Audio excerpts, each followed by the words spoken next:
Hi guys! Good morning! This is Donna and welcome back again sa aking YouTube channel. So for today's video guys, mag-vlog tayo dahil matagal na din kaming hindi nag-vlog. Or ako, matagal na akong hindi nag-vlog. Kami nila Miri, nila Daddy.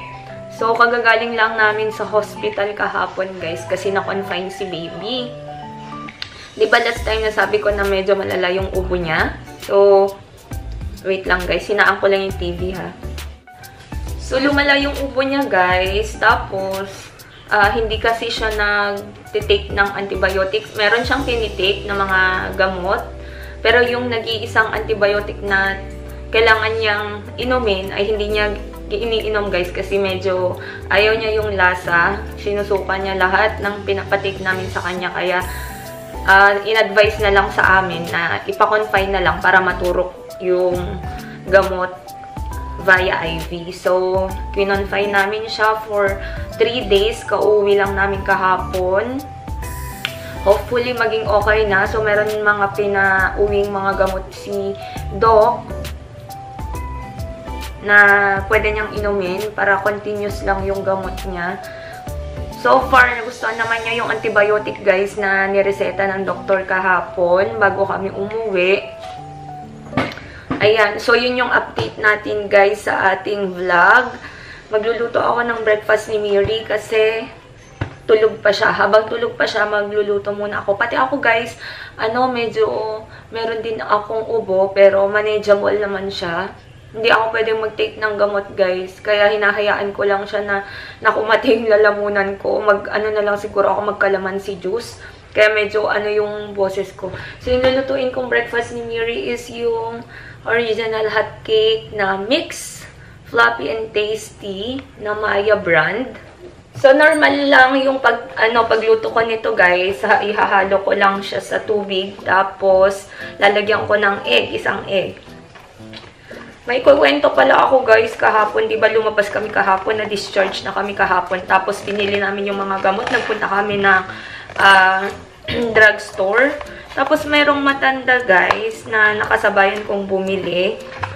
At hindi ko alam kung sino yung nauna sa amin na in-entertain. Pero sa akin, ongoing pa lang yung aking binibili. So, madami akong bibilhing gamot guys. Madami akong bibilhing gamot. So, ang nangyari, nandun siya sa tabi, pero wala namang ibang mga customer, parang tatatlo or dadalawa lang kami doon. Tapos, meron kasing yung sa akin, may inuna nila yung iba. Tapos, meron pa akong ibang bibilhin na gamot. Tapos, pinapabayad na nila sa akin. Pero, nung time na yon, nung time na sinabi sa akin na babayaran ko muna yung naunang order ko, yung naunang bibilhin ko, saka siya nagreklamo. Saka siya nagsalita na bayaran ko na daw.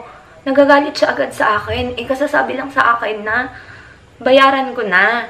Sinabi sa akin ng pharmacist or pharmacy aide na bayaran ko muna yung unang bibilhin ko para i-punch na lang yung next na items. Pero kasasabi lang guys sa akin nung time na yon, nung pharmacy aide or nung pharmacist na kailangan ko bayaran yung nauna. Tapos, minamadali ako, sinigawan ako ng matanda. Sabi niya, bayaran mo na kasi para matapos na. Sabi ko, malay ko ba na babayaran na agad? Kasasabi lang sa akin. Tapos, nagagalit siya sa akin. So, sabi ko, yung hormones ko, guys, biglang tumaas. Tapos, kalalabas lang namin sa hospital. Tapos, ang dami-dami kong iniisip. Dami-dami kong bibilhin. Tapos, bigla niya akong sisigawan. Siyempre, sinabayan ko guys. As much as possible sana, ayoko sana nang may kaaway or basta kahit ano. Pero, nung time na yun guys, patong-patong na yung mga iniisip ko. Kaya, pinatulan ko siya. Sabi ko sa kanya, bakit sa akin ka nagagalit? Hindi mo naman akong pwedeng sigawan. So, inano ko na siya guys. Talagang, ako yung tipo na, hindi ako nagkikipag-away. Pero, once na tinapakan yung pagkatao ko, at inaapi ako, pinapatulang ko talaga. Sabi ko sa kanya, ang tanda-tanda mo na pero bastos ka. Ano pa man din siya guys, yung tipong parang antas ng pinag-aralan niya. Pero yung ugali niya guys, sobrang bastos talaga. Matanda na bastos pa. Alam mo yun? Yung sobrang, sabi ko sa kanya, antas pa man din antas siguro ng pinag-aralan mo. Pero hindi ka karespeto. Sabi ko sa kanya kasi as in talagang, yung emotions ko guys, galit na talaga ako. Kasi once talaga na tinapakan yung pagkatao ko, hindi ako nagpapatalo guys. Ako yung ganong klase ng tao na pag inapi ako or kahit sino, talagang pinapatulan ko guys. Tapos sinabihan niya ako, sabi ko sa kanya, pag may nangyari sa akin, pag nalaglag yung anak ko, kasalanan mo at konsensya mo na yun. Sinabihan niya akong OA. Sabi ko sa kanya, hindi ako OA. Mas okay na siguro yung OA kaysa bastos, diba? So, yun. As much as possible talaga, ayoko talaga makipag-away. Pero, guys, hindi ko napigilan yung sarili ko. Sorry, Lord. Ay. Pero, hanggang ngayon, guys, mabigat pa rin yung loob ko. Ayoko sana yung may yung mga ganun na nangyayari. Pero, Lord, patawarin mo ako. Pero, yung mga ganong taong mga bastos, mga ganong tao, dapat pinapatulan siya. Hindi ko, para sa akin lang. Ayoko sanang patulan guys, pero wala na, nandun na tayo sa point na yon na napatulan natin. Pero sana hindi na, wala nang mauulit na ganong mangyayari. So, ayun guys, ang ating update.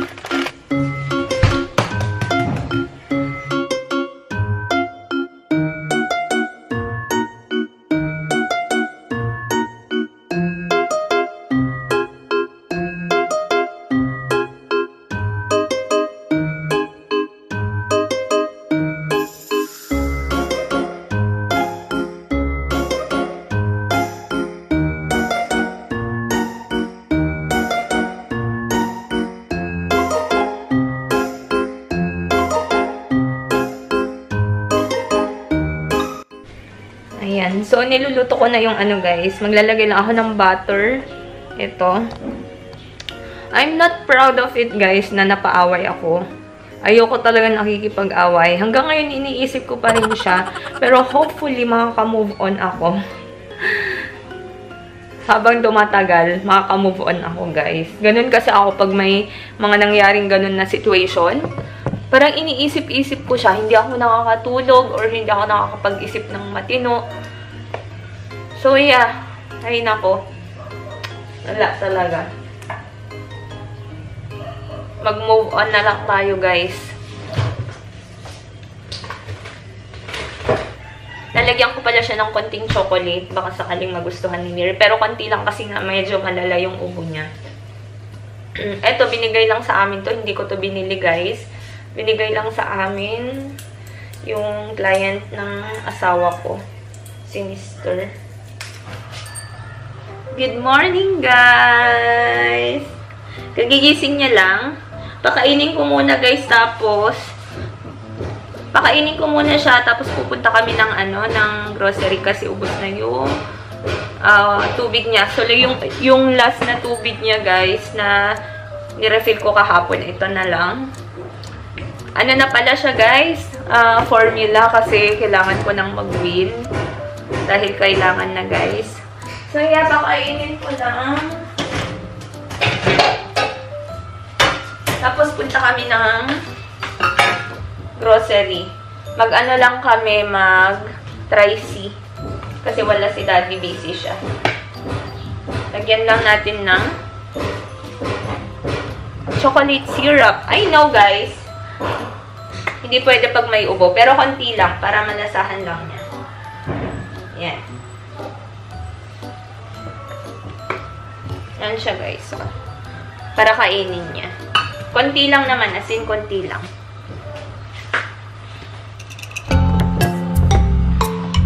You want to sit down?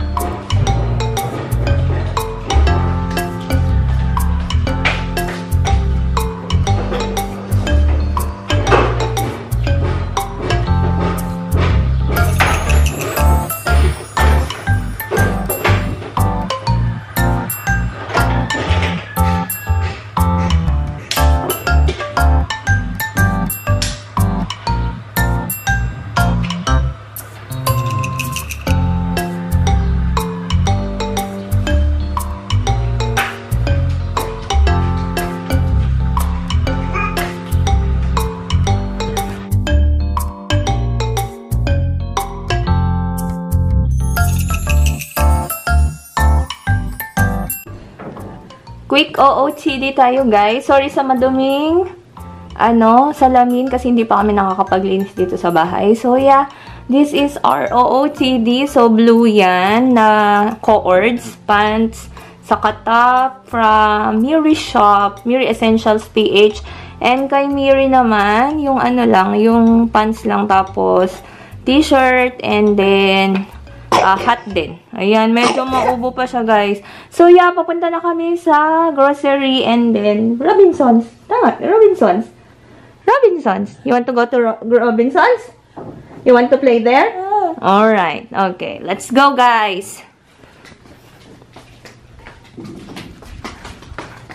Okay. Let's go. Dito na kami, guys.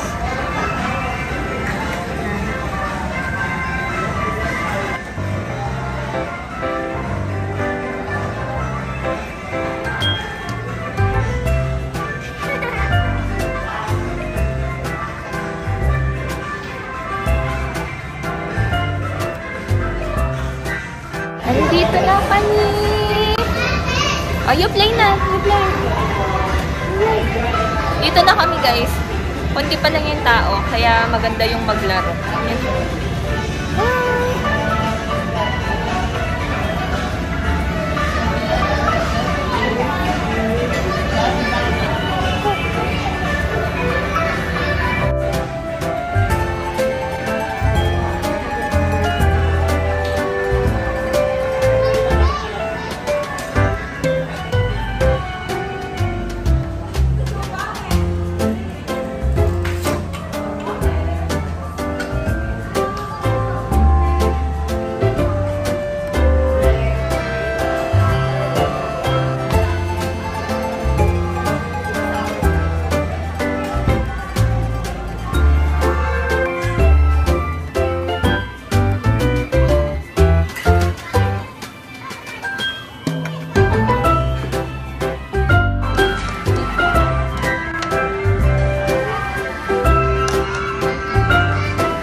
Where's the baby?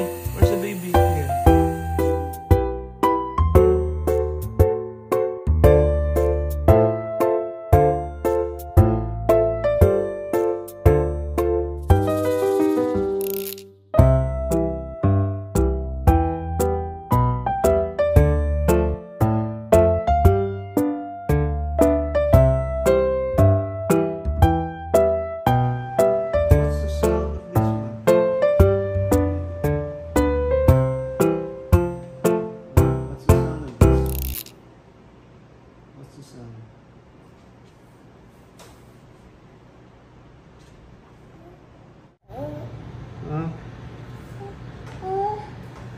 Where's the train? Where's the ball? Ay, what's that? Oh, where's the boat? Very good. Oh. Oh, where's the clock? Very good. Where's the car? Very good. Oh.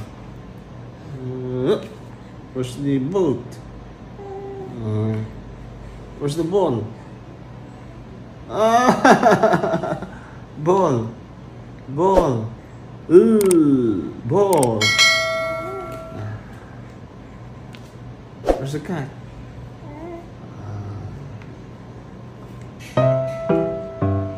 Where's the car? Very good. Where's the spider?